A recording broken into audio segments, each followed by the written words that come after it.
અરવલ્લીના મોડાસામાં એપીએમસીમાં વેપારી વિભાગના ભાજપ પ્રેરિત 4 ઉમેદવારો બિનહરીફ જીત્યા છે। મોડાસા એપીએમસીમાં ખેડૂત વિભાગની ચૂંટણી યોજાશે, જેમાં કુલ 27 ઉમેદવારો ખેડૂત વિભાગમાં ચૂંટણી લડશે। ભાજપ મેન્ડેટવાળા કુલ 10 ઉમેદવારો મેદાને છે। આગામી 17 તારીખે ચૂંટણી યોજાશે। 10 બેઠકો માટે આ ચૂંટણી યોજાશે। ભાજપ મેન્ડેટવાળા 10 ઉમેદવારો મેદાને છે। અરવલ્લી એપીએમસીમાં આ ઘટના બની છે। આગામી 17 તારીખે 10 બેઠકો માટે ચૂંટણી યોજાશે। મોડાસા એપીએમસીમાં વેપારી વિભાગના ભાજપ પ્રેરિત 4 ઉમેદવારો બિનહરીફ જીત્યા છે।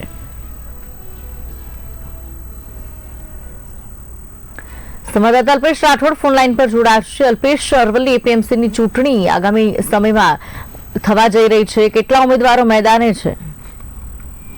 ચોક્કસ રીતે આગામી 17 તારીખે મોડાસા એપીએમસી ની ચૂંટણી યોજાવાની છે। મોડાસા એપીએમસી અરવલ્લી જિલ્લાની સૌથી મોટી એપીએમસી ગણાય છે। એટલે આ એપીએમસી માં પોતાની સત્તા હસ્તગત કરવા માટે શરૂઆતમાં ફોર્મ ભરાયા ત્યારે ખેડૂત વિભાગની અંદર 93 ઉમેદવારોએ ફોર્મ ભર્યા હતા, પરંતુ ફોર્મ પરત ખેંચવાની અંતિમ તારીખે ગઈકાલે 10 તારીખ હતી। એ 10 તારીખે બાકીના બધાએ ફોર્મ પરત ખેંચ્યા। એમાં 27 ઉમેદવારો ખેડૂત વિભાગમાં બાકી રહ્યા છે। 27 ઉમેદવારો પૈકી 10 ઉમેદવારો એમાં ચૂંટાવાના છે। આ સાથે સાથે વેપારી વિભાગમાં પણ ફોર્મ ભરાવાના અંતિમ દિવસે તમામે ફોર્મ પાછા ખેંચી લીધા અને ભાજપ મેન્ડેટ વાળા કહી શકાય એવા 4 ઉમેદવારો બિનહરીફ જાહેર થયા છે।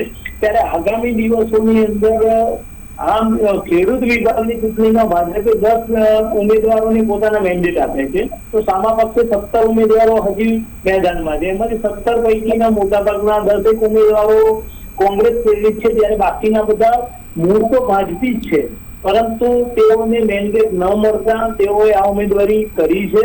એટલે કે આગામી સમયની અંદર આ પરિણામો જાહેર થયા બાદ આના વર્ગા દ્રશ્યો પણ જોઈ શકાશે, ભાજપમાં આંતરિક ડખો પણ જોઈ શકાશે, એવું કહી શકાય। જી બિલકુલ, માહિતી બદલ આભાર। કુલ 27 ઉમેદવારો ખેડૂત વિભાગમાં આ ચૂંટણી લડવા માટે જઈ રહ્યા છે।